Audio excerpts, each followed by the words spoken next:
Hey everybody, Sean Clark here. Didn't know how to classify this video.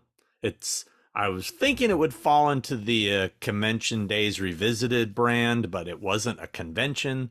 This is more like my Journalist Days Revisited. I came across these old tapes I had in a box in the garage. These old Betacam tapes. I have like 12 of them. And take a close look at what they say.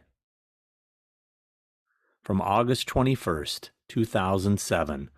This was the press junket for Rob Zombie's Halloween. Now, at the time, I was working for BloodyDisgusting.com when I did these interviews. I had previously been the Creature Corner, the Horror Channel, Dread Central, and this was actually my last run in the journalist days, if you will, with the exception of things I'd done from Horror Hound magazine here and there. My assignment was to do on-camera interviews with the cast and crew of Rob Zombie's Halloween. I interviewed Rob Zombie, Sheri Moon Zombie, Malcolm McDowell, Daeg Farech, Tyler Main, and Scout Taylor Compton. And I had two videos, camera A, camera B, for each interview. So there was one that was facing them, one that was facing me. So these Betacam tapes are not easy or cheap to transfer. Had to spend a pretty penny actually to get these transferred to digital. But I figured, what the hell, it'd be kind of fun to revisit them. And since so many people that watch my channel are big Halloween fans of the franchise, I thought this would be a cool thing to put up here just so people could see the unedited interviews. Now, how this works is after you do your bit, they give you these tapes when you leave, and then I used to hand them over to the powers that be at Bloody Disgusting or whatever, and they would get them transferred or whatever. Somehow I ended up with these. I don't remember why. I don't know if I asked for them just because I'm such a Halloween geek. I don't remember. I just found them in a box and I was like, oh wow, I didn't know I had these. And I don't think any of these interviews are available online anywhere. Hey, there's Mika. Say hi to Mika. And so I thought it would be fun to revisit them. Now, when you watch these interviews, you're going to say, probably, well, Sean's gotten a lot better at interviewing since then, but it's kind of a cattle call, if you will. They rush you through. I think you're given 5 minutes with each person. It's very brief. I mean, they sit you down, go, and then at some point within like 4 to 5 minutes, you see somebody going like this, which means like one more question. So I had to be very specific on what I wanted to ask. So if you notice I'm repeating the same questions to each person, that's on purpose. I had specific questions for each person, and that most of them were the same for the most part. And I'll probably get a lot of flack from people going, man, it sounds like you're bagging on Halloween fans, calling them the Trekkies of horror.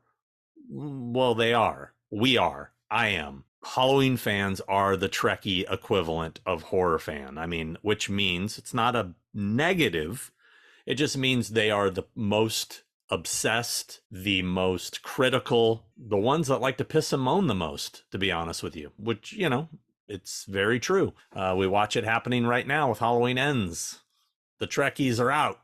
They're in full force. So you're probably going to think, oh, that's a stupid question or blah, blah, blah. What I was trying to do, you have to realize every outlet is there doing their bit.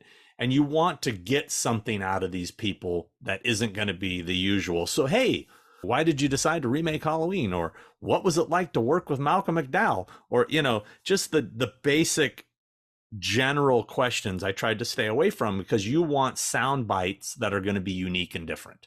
That is the whole purpose of this, is try to get something out of them that is going to make people enjoy your content better than the other horror sites' content. You want to give them a good soundbite, because basically they just use chunks. Like, I don't think my entire interviews were ever put up anywhere. There was just little clips, little bits. I just figured, what the hell, let you guys see the whole thing raw from start to finish. And I thought this would be kind of fun. I think I'm rocking the Flavor Saver in this one. I can't remember. This was August 21st, 2007. That would have made me 37. Yeah, wait. I was just about to turn 37. So I was 36. A young 36-year-old in this clip. Well, I watch it. It's a little cringy for me. I watch it and I go, well, you know. Anyway, here is edited together for your enjoyment, my complete interviews with all parties involved. And you would think, wow, all those interviews edited together, that's probably going to be like an hour. Seriously, like each interview is like 4 to 5 minutes. So goes by pretty quick. Enjoy it. Hope you like it. Like, subscribe, ding, ding, ding, all that good stuff. Gold speed. So, tell me, were you a fan of the Halloween franchise? I was. I've been a fan of the original 4 and 5, basically. I'm a fan of Danielle Harris. I think she's great. But yeah, I've been a fan of Michael Myers. So, were you excited when you got this role? I was really excited. I was excited that they were making Halloween. I was a little hesitant at first because I've been a fan of Michael Myers. But then when I heard Rob Zombie was doing it, I definitely had to go and audition for it. So now I hear that you're involved in another remake of April Fool's Day. What is with all the remakes, to be honest? But yeah, I am. I mean, I've been getting a lot of crap for it. I've been getting good things, but yeah. I mean, it should be fun. I haven't seen the original, to be honest. Mm-mm. Good movie. Yeah, I need to go see it. April Fool's Day. Yeah. So they did some reshoots, obviously. We heard about a new ending and everything. Mm-hmm. I even heard you had a little bit of a mishap or injury. Can you talk about that? Laurie Strode definitely becomes tough in the end, and she definitely gets messed up. Yeah. Michael just treats her like a rag doll, really. Yeah. So, which is great. I mean, I love the ending, what Rob did with it. It's just like suspense, and then it's just the ending, and it just leaves you wanting more, basically. It's great. So now I'm sure you're learning quickly that the Halloween fans are similar, or the horror equivalent of the Trekkie. And they're pretty nuts. Exactly. I actually went to a couple conventions. They're sweethearts, though. They're really nice, and they're so passionate about it. Some of them are, like, wild and crazy, you know, coming up to the booth and, like, yelling and be like, yeah, you know. It's great. It's great. Because I interact with those. I went down, looked at all the horror stuff and the skulls and everything. So I'm a fan of all that stuff, too. So have you ever met Jamie Lee Curtis or had any interaction with her? No. I was hoping that maybe, you know, the studio would set something up. But, no, I haven't talked to her at all. Any idea if she may crash the premiere? You know, I hope. And I actually, honestly, would like her input of what I portrayed as Laurie Strode, so. So you being a big fan of 4 and 5, what was it like working with Danielle? It's great. I mean, Danielle's such a sweetheart, and she was like my big sister on set. She definitely helped me out, and doing a scene with her is emotional. It's crazy. Doing any scene with her is great. She's a great actress. Great. And how about Christina, the whole, the girl, the whole vibe? It's cute, you know, it's cute. I watched the original and I watched what we did with Rob, and it's definitely different. Like, these girls, I mean, they're still the same, but then they're much more, especially Micah, is much more like attitude and blends in a little bit more with her friends, which is great. Like, we just go at it with each other. It's great. I love it. You didn't seem to be the sort of bookish nerd that Jamie played. I mean, she's still a wholesome girl, but then she still has, you know, she has a little spice to her. What was it like filming in the actual city where the original was made? It was great. I mean, honestly, it was great seeing, like, the same locations and stuff, and it was pretty cool. Like, seeing the Michael Myers house and stuff. Did you do a little tour of all the originals? Yeah, I did. I went with my car and looked around. Yeah, it was great, though. And what was it like working with Malcolm? You know, Malcolm is amazing. He's the one that I bonded with the most. He's great. He's cute. He's flirty. I mean, he's a great guy. He's a great actor on set. I would just go into the makeup trailer and we would have long conversations about his career and about my career, and, you know, him helping me out and, like, giving me pointers and stuff. And, you know, it's great to have an icon like Malcolm McDowell behind you, which is great. Well, thank you for your time. Oh, thank you. Thanks. We finally meet. Yeah. How you doing? How you been, man? Good.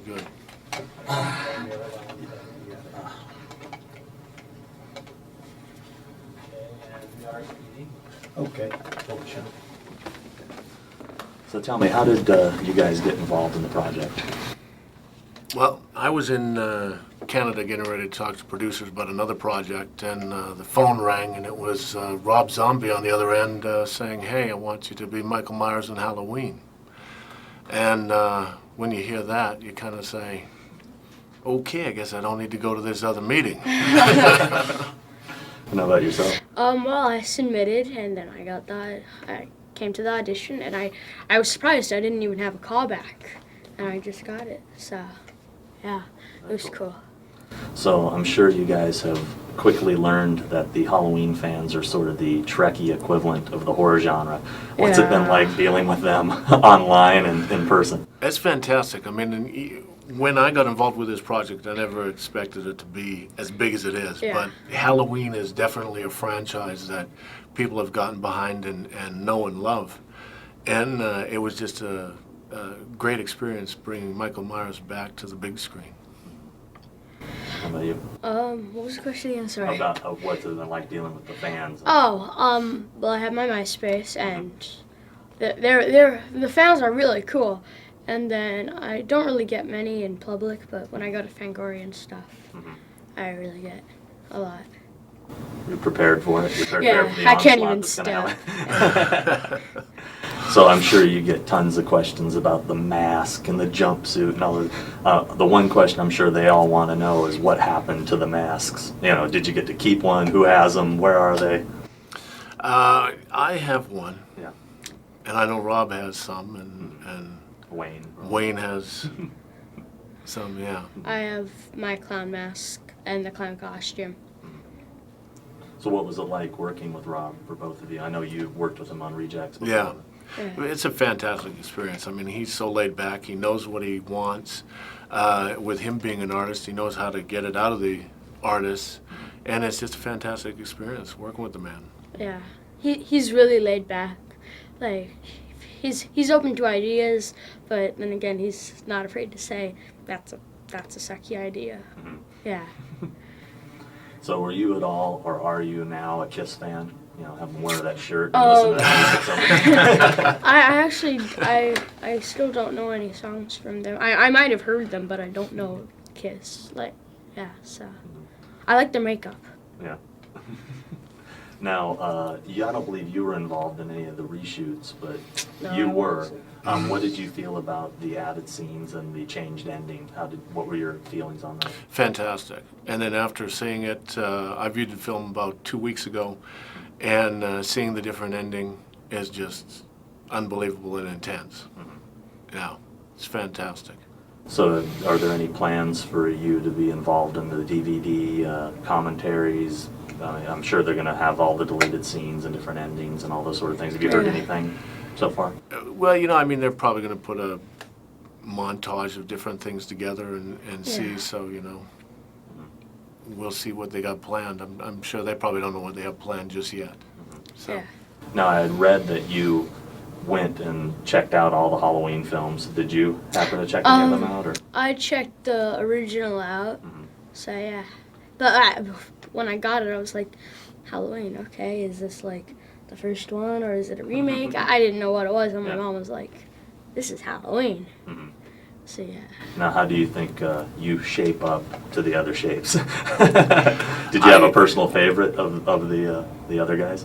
Well, I mean, it's Michael Myers all the way along has been basically a one-dimensional character, and why I wanted to play Michael Myers was to bring more dimension to the character, show more of the actual physicality of Michael Myers, and have him morph from the sanitarium to getting the jumpsuit back, to donning the mask again, picking up the blade, and showing people the Michael Myers that they know and love. So it was kind of what drew me to it, was that you get to show Michael Myers how he develops, But definitely, if I were to pick one, I'd have to say Nick Castle.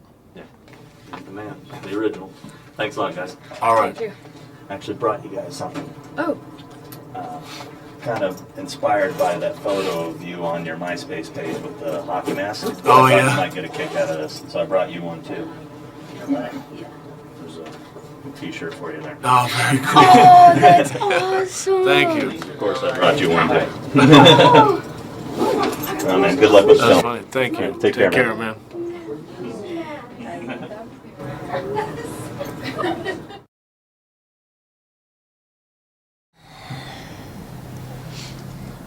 So, tell me, you have a whole different perspective on this than anybody else because you live with Rob. What was the struggle like for him to make the decision to actually do this remake? Because I know in the past, he's kind of spoke out about not liking remakes. So, was there any inner struggle? Yes, should I, shouldn't I? Well, I think when Rob was initially approached to do it, he did not want to do it. He did not want to make a number 9 of anything. But, you know, he was talking with the Weinsteins, and, you know, they gave him the liberties to do what he wanted to do. And he said if he could come up with something that he thinks would work and, you know, would be to his liking, then he would do it. And they let him run with it. And I think he did that. When you heard about the remake and he decided to do it, was there a role that you were thinking, man, I want to do that role, or when, you know, thinking back on the original for yourself? Was there anything? No, because I knew that he was going to write original characters, and you know, obviously he told me he was writing the part of Deborah for me, so I knew what was ahead for me. Now, you obviously have a lot of experience with fans and fandom. Have you noticed that the Halloween fans are kind of the Trekkie of the horror world? Have you noticed the sort of, they're little nuts? I know there's some real diehard Halloween fans, which is great. You know, I'm a fan of things too, so I don't see anything wrong with it. Have you noticed that they kind of take it to the next level, though? I guess. I don't know. I haven't really noticed that, no. What was it like working with Daeg and Hannah? Well, the little Myers family was great. We became a little family on set, as I'm sure most people do when they're working. Hannah was wonderful. You know, she played the teenage daughter, and Daeg, so amazing, that little 10-year-old kid. He's so smart and such a good actor, and I'm so impressed with little kids that can act well. It's hard enough to do as an adult, but to be surrounded in an adult atmosphere and to make it work, it's great. What did you feel about the reshoots and the addition of the new ending? What was your feeling on those changes? I was glad that I didn't have to do any reshoots, so it was good for me. I got to go down and visit and have a couple free meals. But I think the reshoots really lended so much more to the picture. It made it, the ending, so much better. And gosh, I don't even remember what else they reshot, but it definitely worked. Definitely worked, yeah. Now, could you see him doing a follow-up to this, or do you think his Halloween days are all behind him after this one? Do I think Rob will do a follow-up to this? No, I think Rob's going to leave this Halloween where it's at, and I'm sure there'll be another one after this. They'll probably go up to 20, but I think Rob's really happy, and he likes to, you know, do a good job and leave it on a high note, which is what he'll do probably. So what's next for you and or Rob? For me, I have the Haunted World of El Superbeasto, which is an animated film coming out in 2008 that Rob produced. And I'm also always working on Total Skull, my clothing line. And Rob's working on his next project, which I'm sure I'll be a part of. So, Cool. yeah. Well, thank you very much for your time. Thank you. Take care. Good Take seeing you care. again. Good to see you again. Disgusting. That sounds interesting. From what? From what? Bloody disgusting. Bloody disgusting? Yeah. You have speech on. Wow, okay. Wow. Bloody disgusting. That's a bloody good sight. Okay. So tell me, had you ever seen a Halloween film before this project was No. brought to you? No, I'm a virgin as far as Halloween goes. I've never seen one. In fact, I haven't even seen the one I'm in. So, no, I haven't seen anything yet. So I look forward to it on Thursday night. So you haven't even seen the original since you filmed this one? No, there's no point. And I don't like horror films, Oh, really? to be honest with you. No, it's not I'd rather see a good comedy or something, or a great thriller or something like that. But I've never really been into horror films. Maybe I'll get into them now. I know people really love them.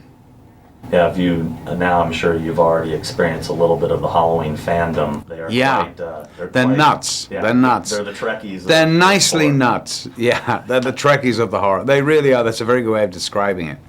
They're very serious about it, and they love their stuff. They know everything, about these characters. I mean, way more than I do. So yeah, no, it's fun. Were you familiar with Rob's work before this? No, I wasn't. To be honest with you, I knew him as a singer. I'd heard a few things, but I'd never seen him on stage or anything like that. But I was aware that he'd made a couple of movies, that were pretty raunchy. Devil's Rejects and stuff like that, which is pretty. I watched that in my trailer while I was waiting and I'm thinking, oh my God, I'm working with this guy. He's a Fruit Loop, the guy's crazy.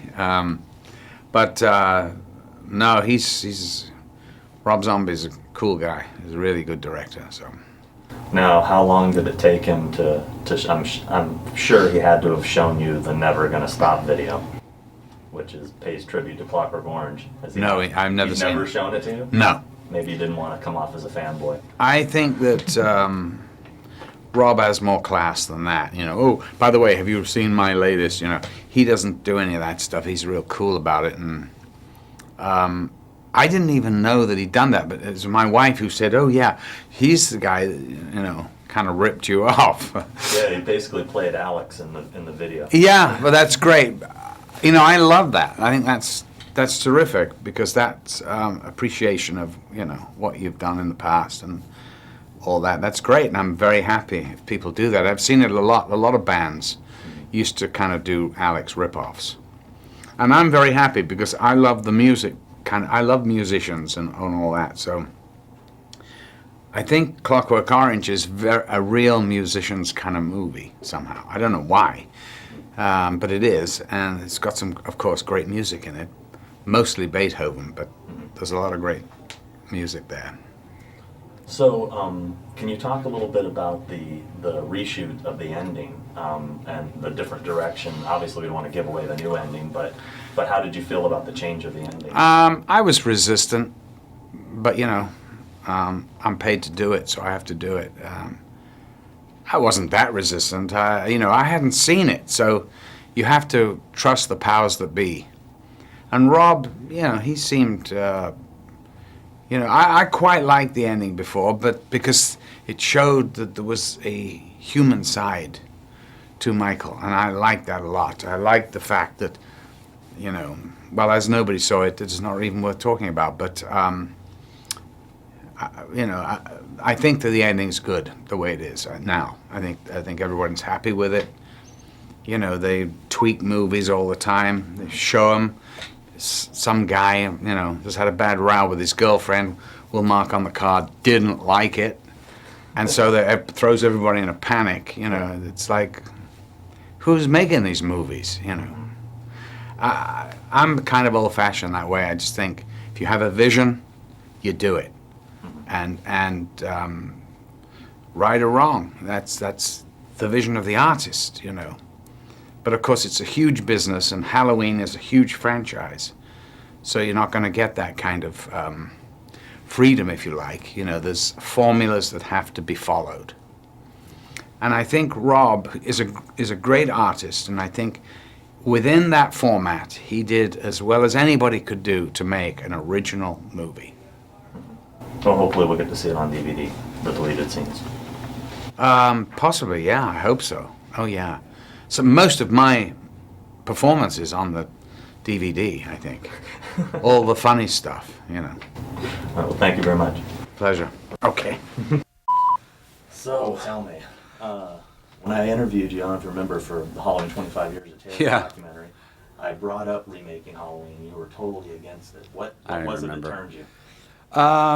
It was when it was brought up to me actually to do it. Actually, it wasn't brought up to me as a remake. It was brought up to me as like Halloween when I had my first meeting. And the only thing I could think was like starting over because, another sequel I didn't think was necessary. And at first it didn't appeal to me. It seemed kind of like a weird thing to do. And then I kind of was mad at myself for thinking that because I felt like, why am I so close-minded to the idea of this, If it's good, it's good. If it's bad, it's bad. And then I went away and stewed on it for a couple months and started thinking about all the things in the original that were sort of hinted at, but were never actually in the movie. Everything with young Michael and young Dr. Loomis. And that's when I started thinking, you could do this as a totally different movie and it would be fine. But I would, when I would think remake, I would think, like a lot of people, I would just picture exactly the same movie remade, which is pointless. The one thing I wish you would have elaborated on was that damn caretaker's story that he tells Loomis he gets cut. Oh, yeah. I actually thought about putting that in there at one point, and then I was like, oh, forget it. Old Charlie.